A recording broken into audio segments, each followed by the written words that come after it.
तो हम कोर्स का बाकायदा आगाज़ करते हैं। कोर्स का जो टाइटल है हमारा वो है अलजबरा वन। अलजबरा वन के अंदर हम डिस्कस करने जा रहे हैं ग्रुप थ्योरी। जैसे कि मैंने आपको इंट्रोडक्टरी लेसन में मैंने आपको बताया था कि ग्रुप थ्योरी के अंदर या अलजबरा वन के अंदर जो है वो ग्रुप थ्योरी के कौन से टॉपिक्स हम डिस्कस करेंगे। तो स्टार्ट करते हैं हम अर्थमेटिक्स से।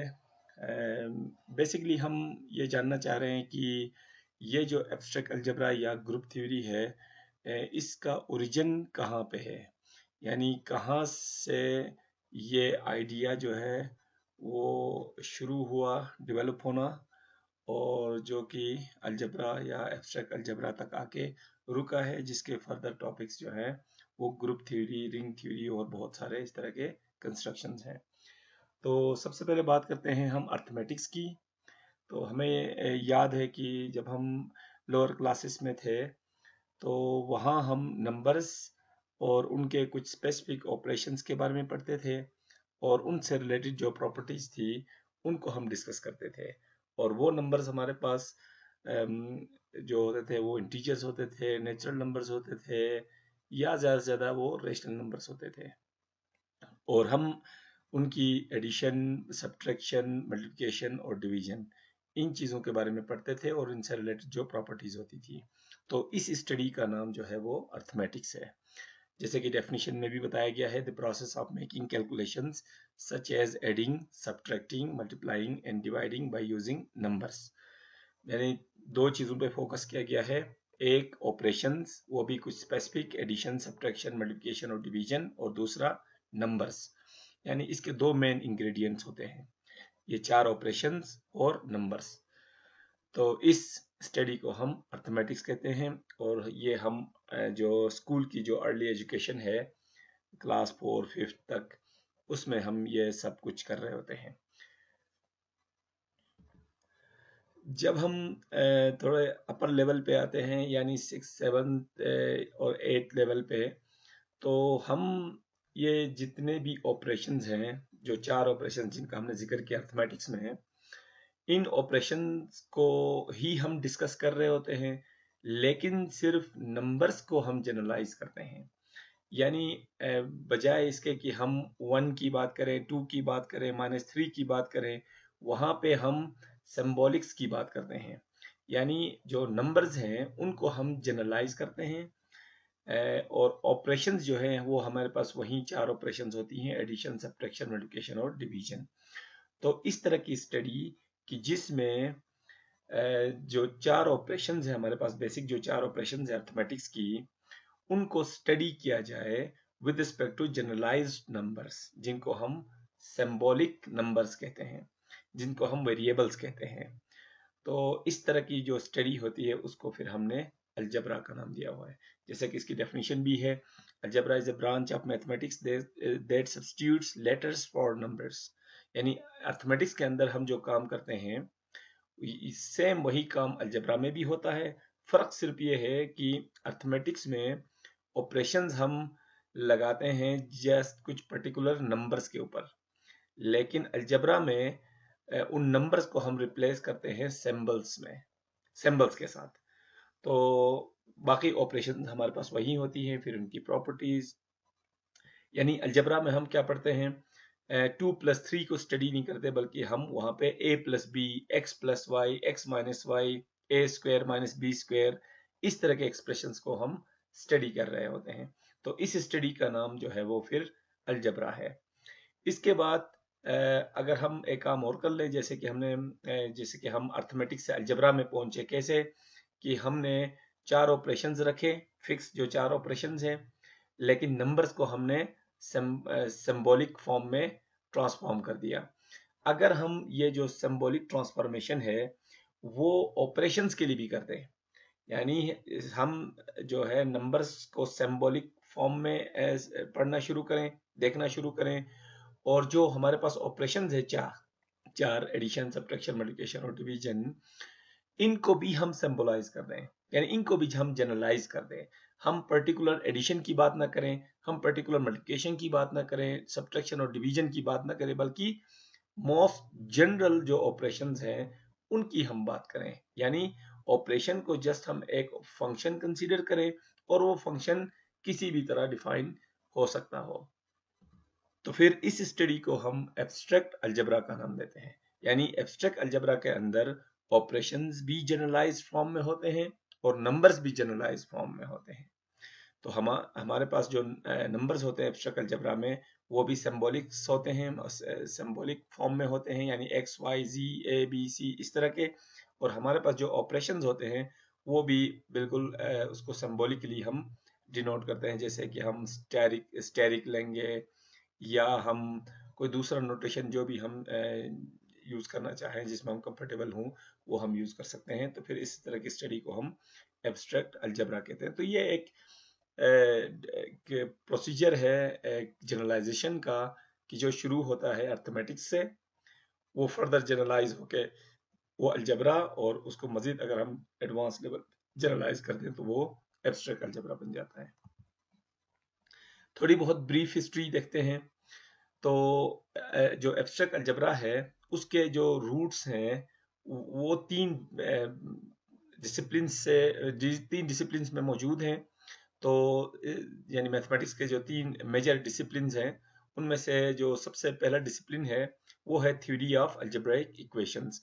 यानी एक अरसे तक जो मैथमेटिशियंस हैं उनकी कोशिश रही है कि वो किसी तरह अलजेब्राइक इक्वेशंस के जो एक्यूरेट सॉल्यूशंस हैं वो मालूम करें, चाहे वो इक्वेशन जो है वो किसी भी नेचर की हो। इसी तरह एक और डिसिप्लिन है जिसके अंदर से इसके रूट्स निकलते हैं, या उसके कॉन्सेप्ट्स जो है आगे जाके एब्स्ट्रैक्ट अलजेब्रा में जो है वो एडजस्ट हो जाते हैं। वो है number theory. Number theory basically based है जो इंटीजर्स है, हमारे पास सेट ऑफ इंटीजर्स, उनकी प्रॉपर्टीज के ऊपर। यानी नंबर थ्योरी में बेसिकली हम इंटीजर्स और उनकी प्रॉपर्टीज को स्टडी करते हैं।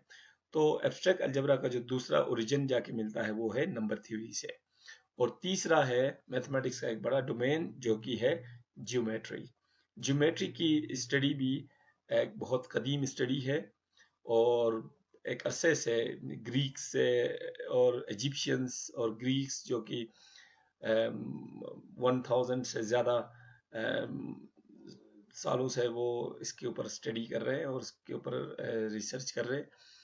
तो उन लोगों की भी बहुत सारी डेवलपमेंट्स ऐसी थी, उनकी कंस्ट्रक्शंस ऐसी थी जो आगे जाके एब्स्ट्रैक्ट अलजेब्रा की फॉर्मेशन में जो है वो काम आई हैं। तो ये तीन मेजर इसके ओरिजिन्स हैं एब्स्ट्रैक्ट अलजेब्रा के। एक है सॉल्यूशन ऑफ अलजेब्राइक इक्वेशंस, एक है नंबर थ्योरी, और एक है ज्योमेट्री।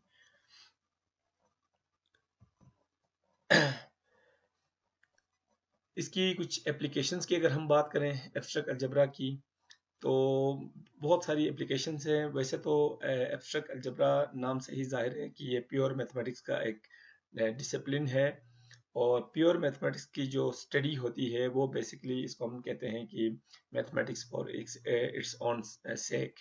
यानी हम मैथमेटिक्स की स्टडी करते हैं मैथमेटिक्स को समझने के लिए, या मैथमेटिकल जो स्टडी है या मैथमेटिकल जो नॉलेज है उसको मज़ीद आगे बढ़ाने के लिए।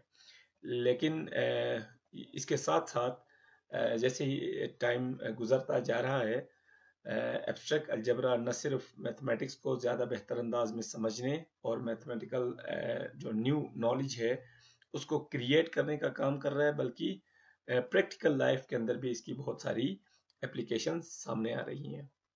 तो सबसे पहले अगर हम बात करें तो एब्स्ट्रैक्ट अलजेब्रा के अंदर एक कॉन्सेप्ट है जिसको हम कहते हैं मॉड्यूलो ऑपरेशंस, जिसके अंदर मॉड्यूलो एडिशन होती है, मॉड्यूलो मल्टीप्लिकेशन होती है, और ये सेट ऑफ इंटीजर्स के ऊपर डिफाइन किया जाता है, जिसको पूरी डिटेल में हम आगे जाके डिस्कस करेंगे।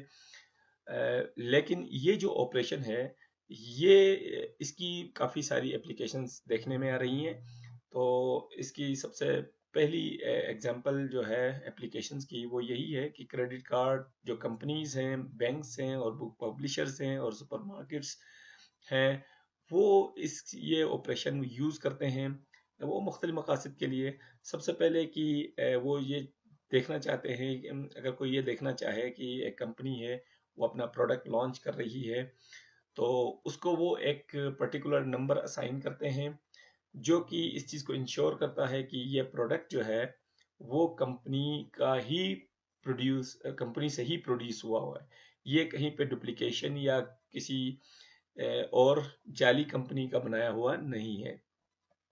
तो अब इसको ऑथेंटिकेट करने के लिए भी जो मॉड्यूलो एडिशन है या जो मॉड्यूलो के जो ऑपरेशंस हैं उनका इस्तेमाल होता है, और उसके लिए वो एक हर प्रोडक्ट के ऊपर एक नंबर वो असाइन करते हैं, और उसके लिए उसका एक चेकिंग उनका एक सिस्टम होता है, और उस सिस्टम वो जो सिस्टम जिस ऑपरेशन पे बेस्ड होता है वो ऑपरेशन है मॉड्यूलो एडिशन कहें या आप उसको मॉड्यूलो मल्टीप्लिकेशन कहें, जिसको हम कहते हैं यूपीसी यानी यूनिवर्सल प्रोडक्ट कोड। यानी जो भी कंपनी एक प्रोडक्ट बनाती है उसको एक ना एक कोड असाइन करती है, और वो कंपनी अपने पास एक ऐसा सिस्टम बना के रखती है जिसके ज़रिए वो उस कोड को डिटेक्ट करे, उसको चेक कर सके कि वो ओरिजिनल कोड है, और उस कोड के ज़रिए बता सके कि वो प्रोडक्ट जो है उनकी कंपनी का ओरिजिनल प्रोडक्ट है या कोई फेक किसी कंपनी का जो है वो प्रोडक्ट है। इसी तरह इसी तरह का एक नंबर 10 डिजिट एक कोड जो है वो हमारी बुक्स के ऊपर भी हमें नज़र आता है, जिसे हम कहते हैं international standard book number ISBN। और इस कोड को भी चेक करने के लिए मॉड्यूलो एडिशन और ये मॉड्यूलो के जितने ऑपरेशंस हैं उनका इस्तेमाल होता है, या यूं समझ लें कि इनकी वेरिफिकेशन का जो सिस्टम होता है वो इन ऑपरेशंस के ऊपर बेस्ड होता है। इसी तरह क्रिप्टोग्राफी है, एक बहुत बड़ा डिसिप्लिन है, खासकर आईटी और कंप्यूटर साइंसेस में, कि जिसमें मैसेजेस की कोडिंग और डिकोडिंग होती है, और जो जो अलजेब्राइक ऑपरेशंस हैं जिनको हम स्टडी करते हैं अलजेब्रा के अंदर, एब्स्ट्रैक्ट अलजेब्रा के अंदर खासकर, तो उनका इस्तेमाल किया जाता है कि ताकि वो किसी भी मैसेज को दूसरे तक जब वो कन्वे करना चाहें उसकी सिक्रेसी को मेंटेन रखते हुए, तो फिर वो हर मैसेज को इन टर्म्स ऑफ कोड्स जो है वो सेंड करते हैं दूसरे सिस्टम को, यानी एक सिस्टम से दूसरे सिस्टम में कोई भी मैसेज जब जाता है तो वो उसकी कोडिंग कर लेते हैं। यानी कोई भी मैसेज हो उसको कोई ना कोई को कोड का नाम देंगे, तो मतलब ये एक पूरा प्रोसेस है कि किसी मैसेज को पहले कोड में ट्रांसफॉर्म करना, और वो मैसेज जो है वो ट्रांसमिट करना दूसरे सिस्टम, जब उसको दूसरे सिस्टम में जब वो मैसेज रिसीव हो कोड के फॉर्म में, तो फिर दूसरा सिस्टम उसको कैसे डिटेक्ट करेगा कि उसका जो असल मैसेज क्या है। तो इस पूरे सिस्टम को हम कहते हैं कोडिंग थ्योरी भी कहते हैं, और इसकी एक पर्टिकुलर जो डिसिप्लिन है, इसके अंदर एक पर्टिकुलर डिसिप्लिन है जिसको हम कहते हैं क्रिप्टोग्राफी, कि जिसमें मैसेजेस की जो कोडिंग है और एनकोडिंग है और डिकोडिंग होती है, और ये इनकोडिंग और डिकोडिंग भी पूरी तरह बेस्ड होता है अलजेब्राइक ऑपरेशंस के ऊपर। इसी तरह एरर करेक्टिंग कोड्स हैं, जो डिजिटल हमारे पास स्टोरेज है उसके अंदर, उसके लिए, और रिप्रेजेंटेशन और representing rotations in 3D space, particularly when one wants to interpolate between two rotation states as in 3D animation. तो 3D एनिमेशन का मतलब हम समझ लेते हैं कि आजकल जो कार्टून्स वगैरह या जितने भी एनिमेटेड चीज़ें मटेरियल हमें नज़र आता है डिजिटल स्लाइड्स के ऊपर, या डिजिटल हमारे पास जो मशीन्स हैं, लैपटॉप या टीवी या जो दूसरे डिवाइसेस हैं उनके ऊपर, तो उसके अंदर जो ग्राफिक्स हैं उनकी सेटिंग, और ख़ासकर उनकी जो 3D रोटेशंस हैं उनको मॉनिटर करने के लिए भी जो है वो अलजेब्राइक जो कॉन्सेप्ट्स हैं उन खासकर एक कॉन्सेप्ट है क्वार्टरनियंस का, उसका इस्तेमाल होता है। इसी तरह थ्योरेटिकल फिजिक्स के अंदर जो है एब्स्ट्रैक्ट अलजेब्रा के बहुत सारे आइडियाज़ जो है वो यूज़ होते हैं। तो और भी बहुत सारी इसकी एप्लीकेशंस हैं, उनमें से चंद एक हमने जो है यहाँ पे मेंशन की हैं। इसके अलावा एक और चीज़ का हमें ख़ास ख्याल रखना है एब्स्ट्रैक्ट अलजेब्रा पढ़ते हुए, कि ये अलजेब्रा जो है वो दूसरे स्टडीज़ की तरह नहीं है, यानी जो अप्लाइड मैथमेटिक्स के जो सब्जेक्ट्स हैं उनकी तरह नहीं है, जैसे कि ऑपरेशन रिसर्च है, या हमारे पास न्यूमेरिकल कंप्यूटिंग है, या हमारे पास प्रोबेबिलिटी है। इस तरह की जो सब्जेक्ट्स हैं, ये अप्लाइड मैथमेटिक्स के सब्जेक्ट्स हैं। इनकी डायरेक्ट एप्लीकेशंस जो है वो हमें डेली लाइफ में बहुत ही वाफर मकदार में हमें नजर आती हैं। तो एब्स्ट्रैक्ट अलजेब्रा, जैसे मैंने शुरू में ही कहा है, कि ये प्योर मैथमेटिक्स का एक सब्जेक्ट है, और इनका जो ज़्यादातर मकसद होता है प्योर जो सब्जेक्ट्स हैं या साइंसिस है इनकी स्टडी का, वो ये है कि उस डिसिप्लिन की सही अंडरस्टैंडिंग, ये उसकी फर्स्ट प्रियोरिटी होती है। लेकिन इसके साथ साथ एडिशनली ये होता है कि जैसे जैसे टाइम गुजरता जाता है, इनकी डेली लाइफ एप्लीकेशन भी हमारे सामने आती हैं, लेकिन बताने का मकसद ये है कि थोड़ी सी लिमिटेड होती हैं।